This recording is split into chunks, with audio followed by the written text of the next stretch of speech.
Good day students. प्रसार शिक्षा के सिद्धांतों के बारे में हमने पहले एक क्लास में पढ़ा था। हम एक बार वापस से रिपीट करना चाहेंगे। पहला सिद्धांत था ज़रूरतों और हितों का सिद्धांत, principle of needs and interest.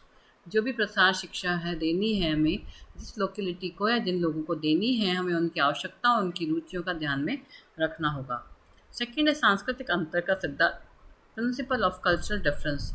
यानी जो भी सांस्कृतिक भिन्नता है किसानों में आपस में सांस्कृतिक भिन्नता होती है, और प्रसार शिक्षा का जो एजेंट है या प्रसार शिक्षा करता है वो और किसानों के सांस्कृतिक मूल्यों में अंतर हो सकता है, उसको ध्यान में रखते हुए प्रसार शिक्षा की प्लानिंग करनी होगी।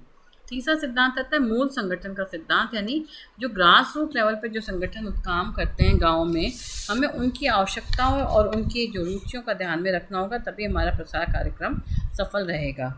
नेक्स्ट आता है स्थानीय ज्ञान का सिद्धांत। जो लोकल लेवल पर जो लोग होते हैं उनको अपनी हर समस्याओं का समाधान उनके पास में होता है, तो हमें उन समस्याओं के समाधान को देखना होगा, उसको तवज्जो देनी होगी और उनका सम्मान करना होगा, उससे समझना होगा, और उसके बाद हमें अपनी नई जानकारी उन्हें प्रेषित करनी होगी, तभी हमारा प्रसार शिक्षा जो है वो सफल रहेगी। नेक्स्ट है करके सीखने का सिद्धांत, यानी कोई भी कार्य यदि हम खुद कर देखते हैं तो वो ज़्यादा सफल माना जाता है, जल्दी सीखता है और व्यवहार में परिवर्तन जल्दी आता है, बजाय कि यदि हम कोई काम सिर्फ उनको बोल के बताते हैं या इंस्ट्रक्शन देते हैं या निर्देश देते हैं और उनको करके सीखने का अवसर नहीं देते हैं, तो वो शिक्षा थोड़ी कम तेज़ी से फैलती है या जल्दी से ग्रहण नहीं की जा सकती है। इसलिए हमें प्रसार शिक्षा में ध्यान रखना चाहिए कि हमें अधिकतम अवसर ऐसे प्रदान करने चाहिए कि जो शिक्षा ग्रहण करने वाला है उसको अधिकतम अवसर ऐसे मिल सके जिससे कि वो कार्य स्वयं करके देख सके। नेक्स्ट सिद्धांत जो हम आज पढ़ेंगे वो है प्रिंसिपल ऑफ पार्टिसिपेशन, यानी भागीदारी का सिद्धांत। बहुत इंपॉर्टेंट थिंग है, जैसे कि आज हम आपको कुछ पढ़ा रहे हैं, यदि ये पढ़ाई आपको सिर्फ इसलिए पढ़ाई जा रही है क्योंकि आपको सिलेबस कंप्लीट करना है, पाठ्यक्रम फिनिश करना है, तो या फिर अब आपको सिर्फ इसको सुनना है, इसमें आपका एक्टिव पार्टिसिपेशन कुछ नहीं है। आप अपना जैसे आप देख रहे होंगे अपने घर में भाई बहन ऑनलाइन क्लासेस अटेंड करते हैं, तो बच्चा सिर्फ ऑन करके इधर उधर देखने लग जाता है, सुनता नहीं है, तो पार्टिसिपेशन नहीं हो रहा, भागीदारी नहीं हो रही है, तो वो शिक्षा वो रूप नहीं ले पा रही है या वो असर नहीं छोड़ पा रही है जो कि एक एक्टिव क्लासरूम में होता है। यही यदि आप मेरे सामने बैठे हुए होते और मैं आपको पढ़ा रही होती, तो मैं आपके फेशियल एक्सप्रेशन को देख कर बता सकती थी कि आपको बात समझ में आ रही है या नहीं आ रही है।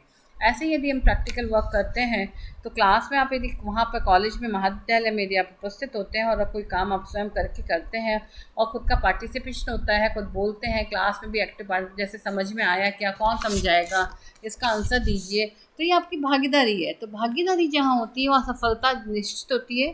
तो ऐसे ही गाँव में यदि हम प्रसार शिक्षा कर रहे हैं तो ऐसा नहीं है कि हम ऐसा प्लान बनाएं कि जिसमें हम सिर्फ बोलते रहें, गाँव वालों को कोई भागीदारी का अवसर ना मिले, यानी गांव वाले अपने आप को ऐसा समझे कि भाई ये कोई आया है और अपनी जानकारी हमारे ऊपर थोप रहा है, तो उसको बेमन से स्वीकार करेगा। तो हमें ये ध्यान में रखना होगा कि प्रिंसिपल ऑफ पार्टिसिपेशन, भागीदारी का सिद्धांत जो है, भागीदारी का सिद्धांत बहुत महत्वपूर्ण है। यदि हम कोई भी शिक्षा देना चाहते हैं तो उसमें एक्टिव पार्टिसिपेशन जो है वो ग्रहणकर्ता की पार्ट में होना चाहिए, रिसीवर की पार्ट में होना चाहिए। Most people of village community should willingly cooperate and participate in identify the problems।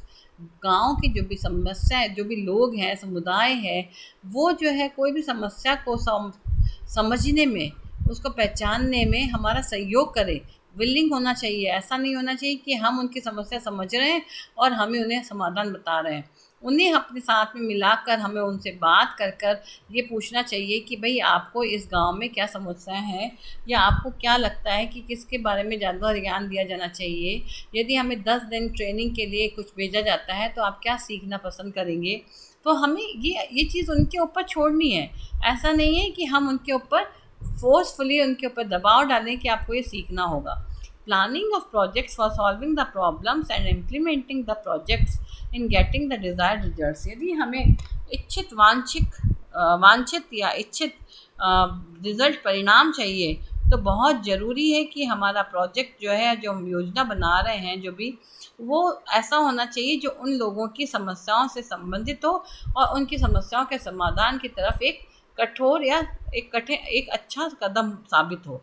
The participation of the people is of fundamental importance for the success of extension programme. Extension programme की सफलता में बहुत बड़ा हाथ जो होता है वो यहाँ के स्थानीय लोगों का उसमें सहयोग है और भागीदारी है। ये सिंपल सा सिद्धांत होता है। अभी हम आप लोगों को भी यदि कुछ पढ़ा रहे हैं, यदि आपका भागीदारी ना हो, आप हमें ना सुनना चाहें और यदि आप इसको नहीं अप्रूव करते हैं कि जो मैम पढ़ा रही हो अच्छा पढ़ाएगी या हमें सुनना है, हमें काम में लेना है, तो हमारा बोलना बिल्कुल व्यर्थ जाएगा। इसी तरह से यदि सामने वाला यदि गांव में हम कोई जानकारी दे रहे हैं, यदि उसका एक्टिव पार्टिसिपेशन होता है तो बहुत इम्पॉर्टेंट होगा कि हमारा प्रोग्राम जो है वो सक्सेसफुल जाएगा। नेक्स्ट है प्रिंसिपल ऑफ डेमोक्रेटिक अप्रोच, यानी लोकतांत्रिक दृष्टिकोण का सिद्धांत। लोकतांत्रिक वर्ड आते ही हमें समझ में आना चाहिए कि लोकतांत्रिक का मतलब होता है कि सभी को पूरा महत्व दिया जाए। ऐसा नहीं हो कि जो एजेंट है, जो देने वाला है, शिक्षा देने वाला है या प्रसार करता है, सिर्फ वही अपनी जानकारी इम्पोज करे और सामने वाले का कोई महत्व ना रखे। जो ग्रहण करता है उसके पॉइंट ऑफ व्यू, उसके दर्शन को, उसकी आवश्यकताओं को, उसकी प्रक्रियाओं को, उसको समझने में पूरा ध्यान ग्रहणकर्ता को और जो देने वाला है सेंडर जो है, उन दोनों की को बराबर के महत्व दिया जाना चाहिए। ऐसा नहीं होना चाहिए जैसे मान लीजिए यदि मेरे को कोई शिक्षा देनी है गांव में जाके, तो मुझे गांव वालों का दृष्टिकोण भी समझना होगा, उसको भी पूरा महत्व देना होगा कि वो कैसे क्या सीखना चाहते हैं या वो क्या बोल रहे हैं या उनकी क्या प्रतिक्रियाएं हैं। ऐसा नहीं हो कि हम सिर्फ एक जैसे हिटलर वशाही जो होती है अंकुशवादी, कि हम जो बोल रहे हैं यू मस्ट लिसन इट, तुम्हें ये सुनना ही होगा, हम उन्हें ये बताएंगे कि ये तुम्हें सुनना क्यों होगा। अब हम उसको सुनाएंगे तो हम उसमें लोकतांत्रिक तरीका हम ऐसे अपना सकते हैं कि यदि हमें कोई जानकारी देनी है तो हम उनसे पूछ सकते हैं कि भाई हमें 1 घंटा आपको जानकारी देनी है, और हम कहते हैं भाई हम तो अभी सुबह 10 बजे देंगे या सुबह 6 बजे देंगे या 5 बजे देंगे। तो हम लोकतांत्रिक तरीके से यदि इस कार्यक्रम को करते हैं तो हम उन्हें पूछेंगे कि भाई आप किस समय फ्री होते हैं, आपको किस समय ये शिक्षा ग्रहण करना अच्छा लगेगा। अब जैसे हम कहेंगे कि हम तो सुबह 7 बजे देंगे, तो पता चला सारे किसान उस 7 बजे अपनी फसलों को काटने में व्यस्त होंगे, गृहिणी अपने घर के काम करेगी, तो हमें वो 1 घंटा कब देंगी, उस समय में नहीं दे सकती है। यदि हम फिर भी कहेंगे हम तो ये 1 घंटा रखेंगे, तुम्हें आना ही है, तो यदि मान लीजिए वो आ भी जाएंगे, जबरदस्ती करने से आ भी जाएंगे, तो उसको ग्रहण नहीं करेंगे, क्योंकि सबको अपनी अपनी चिंता होगी। किसान को होगा मुझे जाके खेत में काटना है, कटाई करनी है, अभी धूप आ जाएगी या बारिश भी हो सकती है तो मेरा खड़ा हुआ धान खराब हो जाएगा। लेडी है, उसको लग रहा है कि घर में बच्चे हैं या फैमिली है या गाय हैं, उनकी दुआरी करनी है, उनको दूध देना है, निकालना है, उनका बांटना है, अगर दूध फट जाएगा। यदि ये सब चीज़ें हम नहीं ध्यान में देंगे तो हमारा प्रोग्राम सफल नहीं हो पाएगा। यानी लोकतांत्रिक दृष्टिकोण, यानी हमें उनसे पूछना होगा कि आपके लिए कौन सा चीज़ उचित होगी, तो हम कहेंगे भाई हम 1 घंटा पढ़ाएंगे, टाइम आप बता दीजिए किस समय पढ़ाएं। तो हमने लोकतांत्रिक तरीके से अपने आप को भी महत्व दिया और सामने वाले को भी महत्व दिया। Extension work is democratic both in philosophy and procedure. It aims to operate through discussion and suggestion. ये सुझावों पर और डिस्कशन के ऊपर, विचार विमर्श पर आधारित होता है। एक्सटेंशन कभी भी थोपा हुआ नहीं होता है। The people are left free to decide their line of action. लोगों को फ्री छोड़ा जाता है कि वो किस तरीके से इस शिक्षा को ग्रहण करना चाहेंगे। The methods to be adopted in the local situation with their own resources. जो उनको शिक्षा देने का कार्यक्रम है, जो इनको शिक्षा देनी है, उसका जो विधि है, वो भी जो स्थानीय परिस्थितियाँ होती है या स्थानीय जो संसाधन होते हैं उसके अनुसार चयन किया जाता है। ऐसा नहीं कि मैं वहाँ जाकर बोलूँगी मैं तो पीपीटी से पिक्चर दिखाऊंगी, पता चला वहाँ पर लाइट का कनेक्शन ही नहीं है। तो वहाँ जो स्थानीय लोगों के पास में जो सुविधाएं हैं उसी के हिसाब से उसका साधन का चयन किया जाए। एंड अवेलेबल गवर्नमेंट असिस्टेंस, और जिसके अंदर सरकार की तरफ से हमें मदद मिले या सहयोग मिल जाए। नेक्स्ट है principle of whole family approach, पूरे परिवार का सिद्धांत। मतलब कभी भी हम कोई शिक्षा दें तो ऐसा नहीं हो सिर्फ हम खाली एक महिला के उत्थान की बात करें, खाली एक बच्चे के उत्थान की बात करें, खाली एक युवा के उत्थान की बात करें, खाली किसान के एक पर्टिकुलर किसान की बात करें, तो हमारा प्रोग्राम सफल नहीं हो सकता है। यदि हम पूरे परिवार के उत्थान की बात करते हैं या उसके ऐसा सोचते हैं कि हमारी शिक्षा से पूरे परिवार को फ़ायदा होने वाला है, हम ऐसी कोई योजना बनाते हैं या ऐसी कोई शिक्षा देते हैं, तो वो सक्सेसफुल रहेगी। फैमिली जो होती है वो समाज की प्राथमिक इकाई मानी जाती है। The family is the primary unit of society. The target for extension work should therefore be the family. इसलिए क्योंकि परिवार जो है एक समाज की प्राथमिक इकाई है, इसलिए एक्सटेंशन वर्कर जो होता है, प्रसारकर्ता जो होता है, उसके लिए जो परिवार जो है वो अपना टारगेट या लक्ष्य समूह मानना चाहिए। That is developing the family as a whole economically and socially. यानी उसका ये उद्देश्य होना चाहिए कि वह परिवार को आर्थिक रूप से और सामाजिक रूप से उन्नत बनाने में या विकसित करने में सहयोग कर सके। तो एक्सटेंशन वर्कर को ये ध्यान रखना चाहिए कि उसका जो प्रोग्राम है वो पूरे परिवार को फ़ायदा देने वाला होना चाहिए, ना किसी एक व्यक्ति विशेष या उम्र के व्यक्ति को दिया जाए। मतलब ऐसा होना चाहिए कि उस जानकारी से उनके पूरे परिवार को फ़ायदा हो सकता है।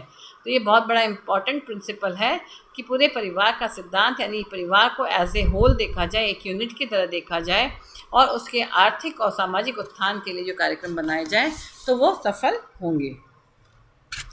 Then principle of trained specialist, प्रशिक्षित विशेषज्ञ का सिद्धांत। Trained specialists have to be provided to keep themselves in touch with their respective research institute on the one hand and extend the latest scientific developments to the extension agent which have a scope for adoption in a particular area। यानी बहुत important area हम प्रसार शिक्षा का कार्यक्रम यदि किसी को देते हैं, प्रसार शिक्षा कार्यक्रम चलाना है, गांव में जाकर ट्रेनिंग देनी है, तो वो व्यक्ति जो ट्रेनिंग दे रहा है वो स्वयं प्रशिक्षित होना चाहिए, वो स्पेशलिस्ट होना चाहिए। ऐसा नहीं है हम किसी आम आदमी को ले जाके वहाँ खड़ा कर दें कि भाई किसानों को खेती के बारे में बताइए, तो किसान बोलेगा आपसे ज़्यादा तो मैं ही जानता हूँ। तो हमारा जो व्यक्ति होगा वो एक एक्सपर्ट होना चाहिए, वो वैज्ञानिक रूप से माना हुआ व्यक्ति होना चाहिए और ट्रेंड होना चाहिए, प्रशिक्षित होना चाहिए, विषय विशेषज्ञ होना चाहिए। ऐसा नहीं होना चाहिए कि है ना हम खेतों के लिए उसको खड़ा कर दें और उसको बेसिक